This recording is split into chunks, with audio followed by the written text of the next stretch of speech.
عزیزم، مجلس ارسال ثواب، انسان زندہ رہتا ہے تب بھی وقت بہت تیزی سے گزرتا ہے. انسان چلا جاتا ہے اس دار فانی کو چھوڑ کے دار بقا کی طرف. زندگی اللہ کی بہترین امانت ہے. زندگی 14 معصومین کی محبت میں ملے تو پھر زندگی کیا حسین زندگی ہوتی ہے. یوں تو دنیا میں لوگ آتے ہیں جاتے رہتے ہیں، لیکن کسی کے لیے ایصال ثواب نہیں ہوتا. یہ مولا کے چاہنے والوں کے لیے، حسین کے عزاداروں کے لیے، علی کی محبت قدم بھرنے والوں کے لیے ایصال ثواب ہوتا ہے، تاکہ قبر میں اس کا ثواب جائے اور ان کی قبر کے اوپر نور نازل ہو اور بخشائش کا ذریعہ ہو. تحفے کے طور پر ایک سلوار ان کی قبر میں پہنچتا ہے. یہ سب اس لیے ملا ہے کہ ہم نے غدیر سے علی ولی اللہ لیا ہے.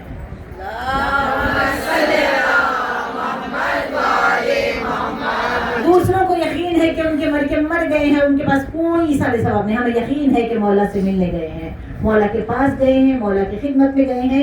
ایک منظر مولا کائنات جب آئے، 1,24,000 انبیاء نے وہ کام نہ کیا جو علی ابن ابی طالب نے کیا. کعبے میں بت تھے، جب مولا کائنات آئے تب بھی کعبے میں بت تھے، لیکن جب مولا کائنات اتنے بڑے ہوئے کہ رسول اکرم نے دوش پہ اٹھا کر کعبے کے بتوں کو جب گرایا، پھر اس کے بعد کبھی ایک بت بھی کعبے میں نہیں آیا. جب اٹھا کے پھینک رہے تھے، ایک مرتبہ رسول کے لب ہلے اور آیت آئی، جا الحق زاق الباطل ان کان باطلا زہوقا. علی حق ہے، حق آ گیا، باطل چلے جاؤ. کعبے میں علی آئے اور کعبے کو علی نے لائق سجدہ بنایا. اور ایک علی جو پردہ غیبت میں ہے، اس کا ہم انتظار کر رہے ہیں. وہ بھی جب ظاہر ہوں گے، رمضان یا محرم کا جمعہ ہوگا، صبح کا وقت ہوگا، ایک پیر کعبے کی دیوار کو لگائیں گے، پشت کعبے کی طرف رکھیں گے اور ایک پیر زمین پہ رکھیں گے. 1190 سال کا جوان، 1190 سال جس کی حیات ہے، 40 سال کا جوان نظر آئیں گے. اور اتنا خوبصورت کہ اگر زلیخا دیکھے گی میرے مولا یوسف زہرا کو تو وہ مر ہی جائے گی.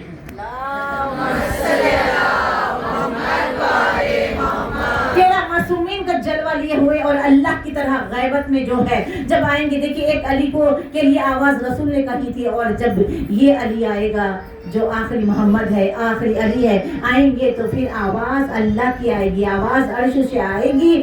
جال حق زہق الباطل انکا نہ باطلا. اب ہٹ جاؤ اے باطل والو، اے برے لوگو، اے گندے لوگو، اے لوگوں کو ستانے والے لوگو، اے ظلم کرنے والے لوگو، اے میرا کھاتے ہوئے میری سرزمین پہ کفر کرنے والے لوگوں. کفر یہ نہیں، ہم یہ سمجھتے کافر کا ڈیفینیشن جو بٹو لگا لے اور لا الہ الا اللہ نہ کہے وہ کافر ہے. لیکن اسلام یہ بتاتا ہے، علماء یہ بتاتے ہیں، کافر وہ بھی ہے جس نے کلمہ پڑھا، لیکن کلمہ پڑھنے کے بعد جس لا الہ الا اللہ کہا اور دل میں اپنی کی محمد رسول اللہ کہا، ان کی تعلیمات پہ نہیں چلے، علی ولی اللہ کہا، نام علی کا لیا، کام غیروں کا کیا. کلمہ حقیقی یہی ہے، دل کو پاک کرنا ہے دل میں. اب جب وہ علی آئیں گے، اب جتنے آئے نا پورے کے پورے زمین پہ محمد ہے. اسی لیے رسول نے فرمایا اولنا محمد، اوسطنا محمد، وآخرنا محمد، کلنا محمد. سارے محمد ہیں. آ کے پوچھا یا رسول اللہ، سارے محمد ہی کیوں ہے، سارے علی کیوں نہیں؟ کہا ایک علی کو تم برداشت نہ کر سکے، علی کو بھٹکنے والے بھٹکتے ہوئے مقصر بن گئے، علی کو حد سے زیادہ سوچنے والے ملنگ بن گئے، اخباری بن گئے، اس کیا بن گئے، علی کو سوچنے والے نصیری بن گئے. ایک علی کو برداشت نہ کر سکے. اگر 14 کے 14 علی کو، تیرا معصومین اگر علی کو دیکھ لیتے، تیرا جو معصومین میں علی کی صفت ہے ان کو دیکھ لیتے تو تم مرتد ہو جاتے، تم برداشت نہیں کر سکتے. ہاں، اسی لیے کہا علی ہر ایک کی چھپ چھپ کے مدد کرتے ہیں. محمد مصطفیٰ کی ظاہر مدد کی. اب علی سے لے کر حسن عسکری تک کے دور میں مومنین کے لیے ایک موقع تھا کہ مولا سے جا کے ملاقات کر سکتے تھے. ہمارے لیے بد نصیبی کہ ہم اپنے مولا کو نہیں دیکھ سکتے، لیکن وہ ہمیں دیکھ سکتے ہیں. وہ کیونکہ رمضان جو ہے، انی تارکم الثقلین کتاب اللہ و عطرتی قد جاءکم من اللہ نور و کتاب مبین. کبھی قرآن کافی نہیں ہوتا، کبھی اہل بیت کافی نہیں ہوتے، دونوں کو تھام کے رکھنا ہے. وہ بھی نازل ہوئے، یہ بھی نازل ہوئی. یہ مہینہ، یہ ہر رمضان اور محرم میں زیادہ شدت طلب مولا کو بڑھانا ہے کہ اب ہو جائے گا ظہور. اور یقین کے ساتھ ہونا چاہیے، انتظار ہونا چاہیے، اور ان کے لیے کچھ کرنا چاہیے. جب وہ آئیں گے کیا کریں گے، وہ کام ہمیں پہلے سے کرنا ہے. بہت سارے ٹیچر یہاں ہیں، تعلیم یافتہ لوگ ہیں، پڑھے لکھے لوگ میرے سامنے بیٹھے ہوئے ہیں، قابل لوگ میرے سامنے بیٹھے ہوئے ہیں. ایک پلان ہوتا ہے کسی بھی چیز کا. فیوچر میں ہمیں کیا کرنا ہے، گھر میں رہیں یا قبر میں رہیں، ہمیں جانا ہے جال حق کے صدا پر لبیک مہدی کہتے ہوئے.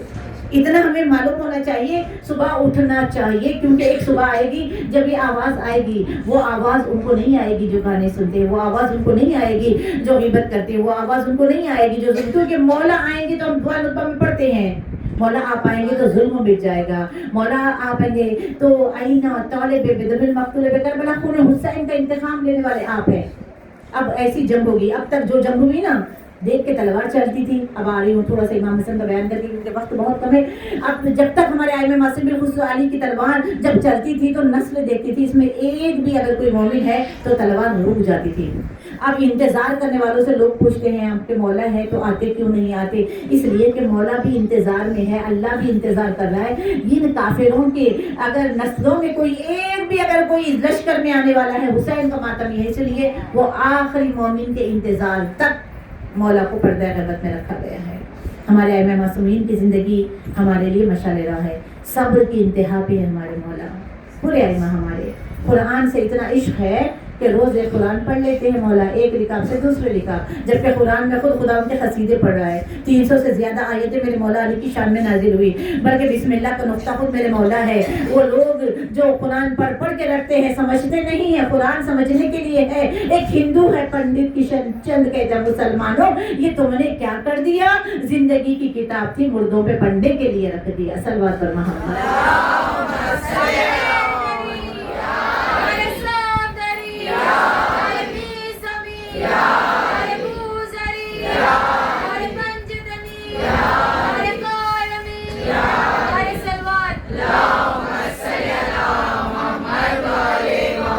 جو صاحب اولاد ہیں انہیں پتہ چلے گا کہ پہلی اولاد جو ہے اس کی جو محبت ہوتی ہے ماں باپ کے لیے اور نانا نانی اور دادا دادی کے لیے۔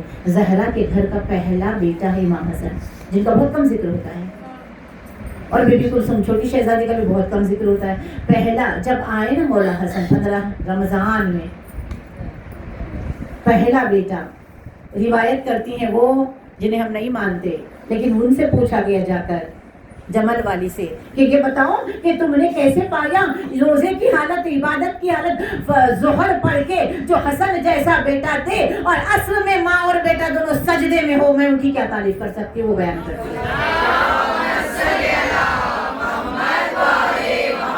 اسی لیے تو کہا انما یرید اللہ لیذھب عنکم الرجس اہل البیت یطہرکم تطہیرا۔ اتنے پاکیزہ ہیں یہ کہ ولادت بھی ہو جاتی ہے اور یہ کوئی پاکی، اتنے پاک اللہ نے اتنا پاک، یہ ایسے پاک ہے کہ انہیں پھر پاک ہونے کی ضرورت نہیں، یہ ایسے پڑھے لکھے ہیں کہ ان کا کوئی استاد نہیں ہے، یہ اللہ کے پاس سے پڑھ کے آتے ہیں، جن کا استاد خدا ہو ہمارے 14 معصومین علیہ الصلوۃ والسلام۔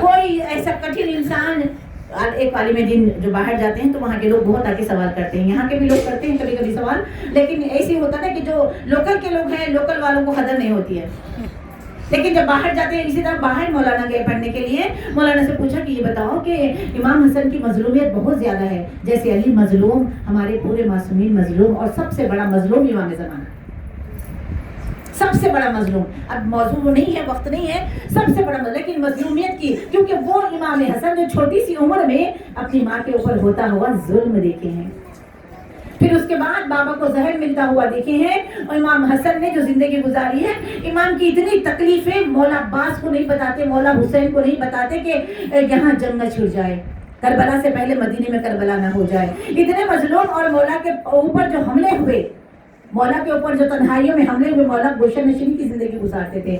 ایک آدمی جسے رونا نہیں آتا تھا مصائب سن کر، یہ مصائب میں رونا بھی حلال غذا شکم میں جانے کی علامت ہے، جو بلند آواز سے گریا کرتے ہیں، اگر شکم میں حرام غذا چلی گئی تو ان کو آنکھوں سے آنسو نہیں نکلتے۔ وہ زمانے جب رونا نہیں آتا نا، کسی کو سوچنا چاہیے میں حسینی ہوں، میں دعائے زہرا بن کے آیا ہوں، مجھے رونا کیوں نہیں آتا ہے، مجھے جب میں مجلس میں آتی ہوں۔ اس نے غور کیا، مولانا سے کہا مولانا میری پرابلم ہے، سب روتے ہیں، مجھے رونا نہیں آتا ہے۔ انہوں نے یہ دعا بتائی، وہ دعا بتائی، سب کر لوں، جو پوچھتے تھا میں نے یہ بھی کیا، یہ بھی کیا۔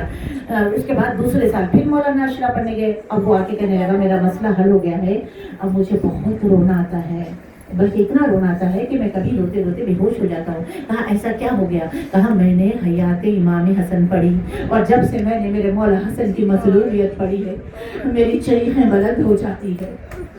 جس کے جوان 17 بھائی ہو اور ایسی زہر میں بجھی ہوئی تلوار سے ران مولا کے گوشت پھٹ گیا، لیکن مولا آ نہیں رہے ہیں، مولا دور ہیں اور علاج کروا رہے ہیں، لیکن نہیں پتا، بھائیوں کو نہیں پتا، بالخصوص غازی عباس سے چھپا رہے ہیں۔ اب جب آئے کچھ دنوں بعد زخم کو ٹھیک کر کے بس آ رہی ہوں مصائب پر، آئے کسی نے کہہ دیا مولا عباس سے، تمہیں پتا ہے کہ تمہارے آقا کے ساتھ کیا ہوا؟ شام میں حملہ ہوا ہے اور ان کا پیر اتنا زخمی تھا کہ وہ چل نہیں سکتے تھے۔ فوراً گھوڑے کو ریل لگائی، پلک جھپکنے میں جیسے براق اڑتے ہوئے آئے اور بازار میں اس شخص کو پکڑا اور کہا کہ تو نے میرے مولا کے اوپر تلوار، زہر میں بجھی ہوئی تلوار کا وار کیا۔ میں علی کا علی بیٹا ہوں، میں پہلا وار نہیں کروں گا، تو پہلا وار کر۔ جب اس ملعون نے مولا عباس کی طرف حملہ کیا تو مولا نے اس کی تلوار کو جھٹکے سے زمین پہ پھینکا اور ایک ہی وار علی کی طرح کیا اور اس کے دھڑ سے تن کو جدا کیا اور سر لے کر تیزی سے پلک جھپکنے شرابوں سے پسینے میں آئے اور پھینکا پیروں میں حسن کے اس ملعون کا کٹا ہوا سر۔ یہ محبت دیکھی امام حسن اڑ گئے، باہیں پھیلائی، عباس آ میرے گلے لگ جا۔ عباس کو سینے سے لگایا اور ایک مرتبہ پیشانی چومی، کہا عباس وعدہ کر جیسے میری آج تو نے میرا حسین کربلا میں غریب ہو جائے، میرے حسین کو تنہا نہ چھوڑنا۔ عزاداروں نے مظلوم کربلا آج ذمہ داری، کیونکہ رمضان میں کتنی فضیلتیں ہیں، ہم یہ دیکھتے ہیں کہ جب مولا کائنات ظاہری طور پر، ورنہ مولا کی ولایت کی وجہ سے کائنات بنی، ظاہری طور پر جب مسلمانوں نے مولا کو اپنا خلیفہ بنایا اور مولا نے مدینے کو بدل کر کوفے میں اپنا قیام رکھا اور دارالحکومت بنایا۔ تصور کرنا جو کوفہ جا کے آئے ہیں، جو شام جا کے آئے ہیں، تصور کرنا جو نہیں گئے ہیں، دعا مانگ لینا، آنکھوں میں آنسو سے ڈال رہے ہیں۔ عزاداروں نے مظلوم کربلا ایک مرتبہ اپنی حکومت کو جمانے کے بعد کہا بیٹو جاؤ میری بیٹیوں کو لاؤ، اب یہاں گھر بن گیا ہے۔ علی بتا رہے ہیں سید زادیوں کا احترام کیا ہے، گھر کی بیٹیوں کا احترام کیا ہے۔ عزاداروں پردوں کے سائے میں جب بیٹیاں آئی کوفے کے بعد دروازے پہ علی استقبال کے لیے ٹھہرے، خدا کے بڑھ کے محفلوں کے پردے ہٹائے۔ زینب نے کہا بابا آپ آئے ہو بابا۔ زینب نے جب یہ پوچھا کہا ہاں زینب آج تیرا بابا زندہ ہے، تیرے استقبال کے لیے آیا، لیکن زینب یہی کو ہوگا، زینب تیرے بہت بری حالت میں آئے گی، بیٹی تیرے ہاتھ بندے ہوئے ہوگی۔ جزاکم ربکم امام زمان راضی جائیں جو خالی بیٹھے ہیں ماتم کر دے۔ عزاداروں علی کے سر پہ زہر میں بجھی ہوئی تلوار لگی۔ مصائبہ بارہا سنتے ہیں، مجھے ایک مظلوم بتانا ہے، آپ کو مجھے ایک سید اور صابر بتانا ہے۔ ایک ضرب لگی جبرائیل کی صدا گونجی، خط غدر الامیر المومنین، بیٹیاں گھبرائی، دروازے پہ زینب ام کلثوم اور بہنیں آئی، آواز دی بھیا میں اجڑ گئی، میرا بابا زخمی ہو گیا۔ علی کے 18 بیٹے مسجد کوفہ میں آئے، تصور کیجئے گا، پھٹا ہوا سر حسن نے سینے پہ لگایا، رومال کھول کے زخم کو باندھا، کسی نے پیر تھامے، کسی نے بازو تھامے۔ میں کہوں گی مولا ایک ضرب لگی 18 بیٹے، ذرا تصور میں کربلا چلے، 71 لاشیں اٹھانے کے بعد غریب زخموں سے چور۔ ماں کی آواز آ رہی ہے، زینب نکل حسین، 1900 ہے زخم تنے چاک چاک پر، زینب نکل حسین تڑپتا ہے خاک پر۔ عزاداروں 1900 زخم لگے ہیں، گرتے ہوئے آواز دی اماں وعدہ ہے نبھانے کے لیے آجا، اماں آجا اماں۔ زہرا کی آواز ہے میرے بچے، ماں مقتل میں آ گئی میرے لال۔ ماں کی گود میں سر ہے، عزادارہ نے مظلوم کربلا بس 2 جملے میں چھوڑ دی ہوں۔ ماں کی گود میں سر ہے، سارا بدن زخمی ہے، اتنے زخم ہے،